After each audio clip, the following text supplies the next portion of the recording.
Hello guys, and welcome to all those training to become Super Saiyans, and welcome to Revolution. So this time last week I released a video on why it may have been Arale who saved the dinosaurs from extinction in the Dragon Ball world, and that theory was brought to me by a good friend in my Dragon Ball Universe group and a fellow admin, Joseph Smith. Now he's also brought something else to my attention with his good friend Andrew Sosa, who by doing some very in-depth research on Planet Namek has come up with a brilliant bit of information that isn't really that recognised among the Dragon Ball community. And that bit of brilliant research has led to us basically believing that Planet Namek is fucking huge. Now, excuse my language, but Planet Namek is potentially the size of a star itself. So take a look at this image on your screen right now. This is from volume 18 of Dragon Ball Z, the manga, and in the bottom right panel is a very interesting paragraph concerning Planet Namek. It reads, "Due to its 3 suns, Planet Namek knows not of darkness. A day passes." Planet Namek has 3 suns. Now, concerning our own sun in our own solar system, the Milky Way, we only have 1 sun. Earth has 1 sun. So evidently, Planet Namek's solar system is not the same as our own. So for those of you who aren't that familiar with astrophysics, basically the modern telescopes have recently discovered that there are planets out there that have 3 suns and yet still exist and somehow have managed to survive in the gravitational pull between all 3 stars. Now, the picture on your screen is a picture from the video clip that explains this wonderful phenomenon, and in that very same video, as you can see on your screen right now, it says, during this long year, depending on the alignment of the suns, a person would experience multiple sunrises and sunsets each day, or constant daylight.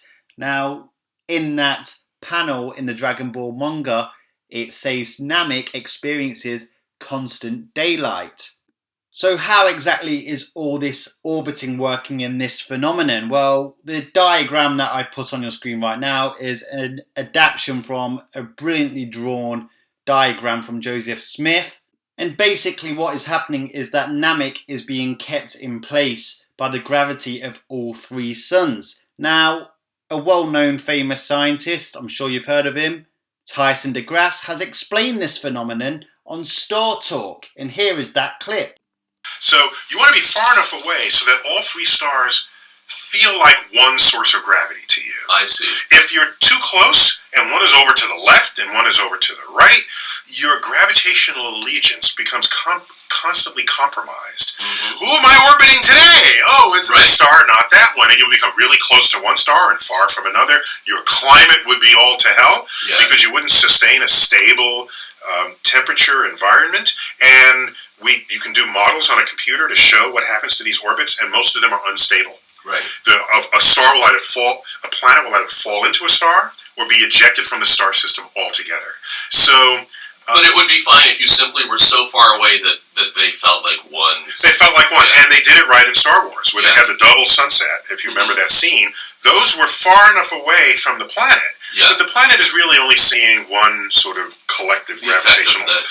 So this highly suggests that Planet Namek is the centre of its own solar system, as our sun is to our own solar system, the Milky Way. So why does this mean Planet Namek's fucking huge, as you say, Revolution? Well, in terms of the scans that give a perspective of Namek from a faraway view, you can see the suns orbiting the planet. However, you cannot see any of the other planets. So why is it when Krillin is on Planet Namek, he mentions the neighbouring planets?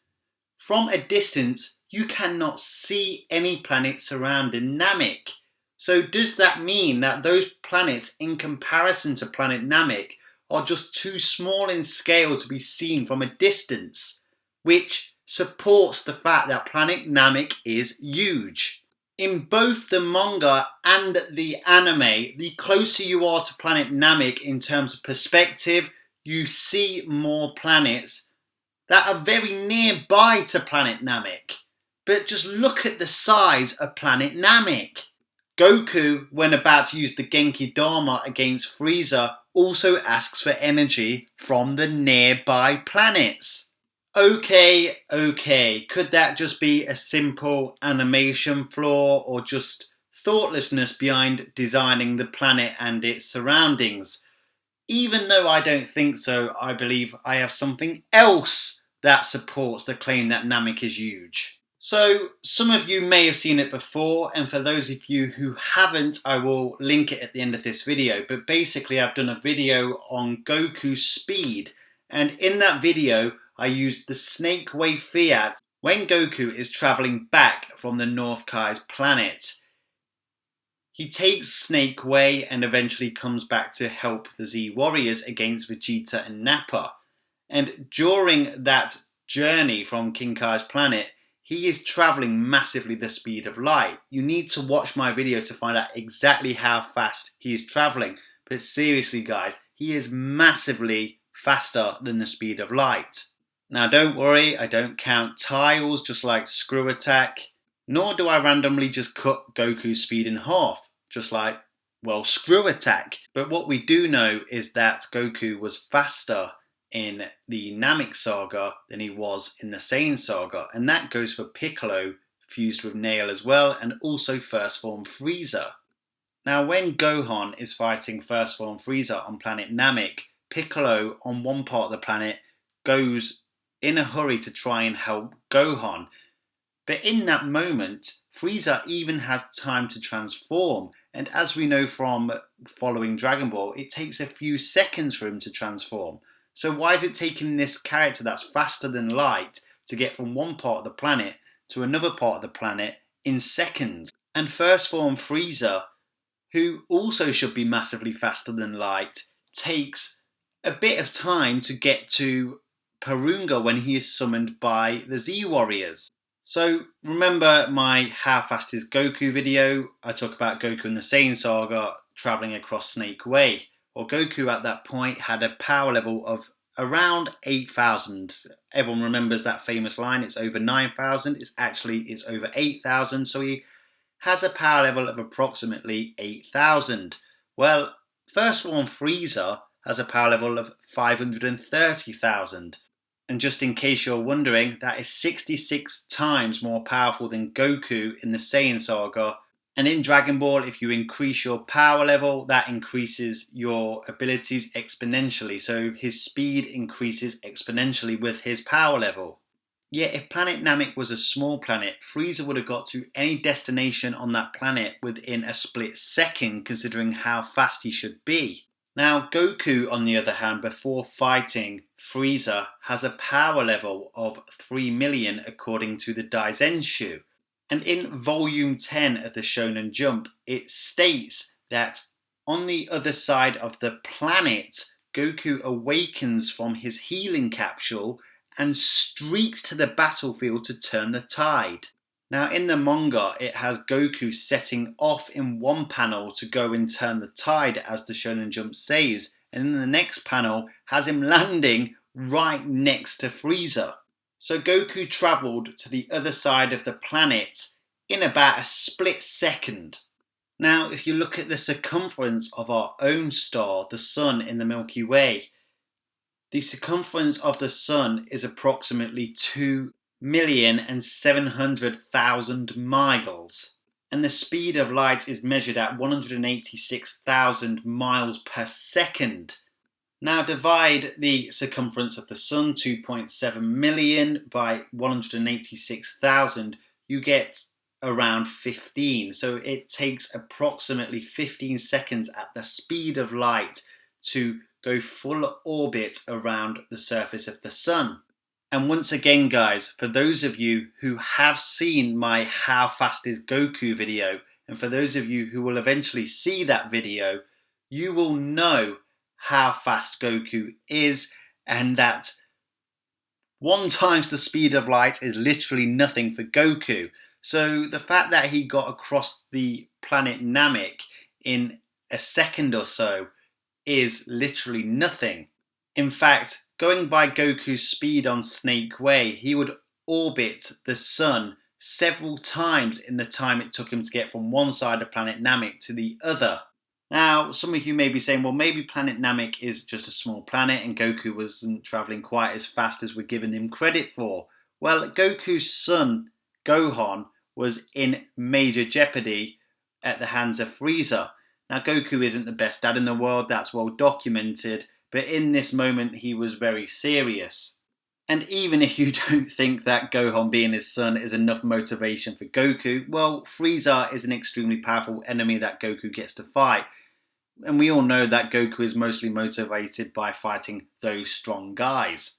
So the fact that it takes these massively faster than light characters that certain amount of time to get across the planet, which is highly suggestive that Andrew Sosa's research that has concluded in the fact that Planet Namek is huge, and the fact that Joseph has also concluded with this fact, and the fact that I have also concurred with their conclusion that Planet Namek is absolutely enormous.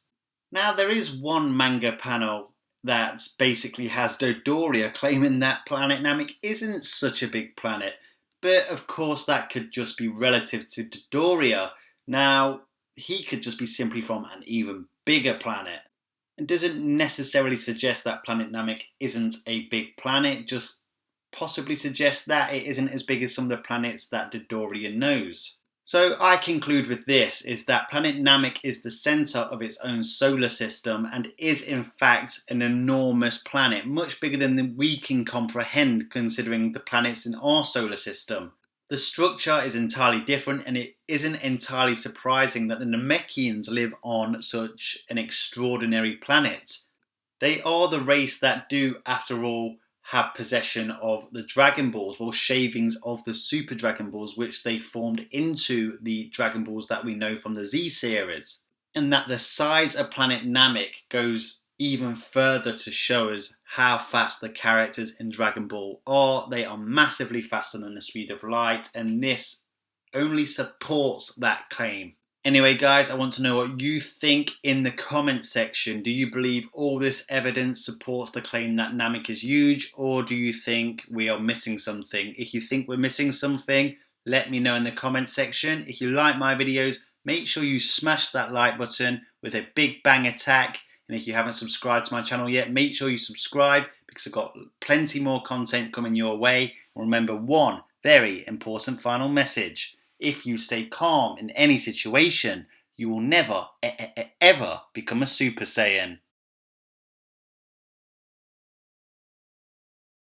Hello guys, make sure you subscribing. On your screen right now are some more videos from my library, which I am sure you will enjoy. Check them out. Thank you. Peace, love, and key.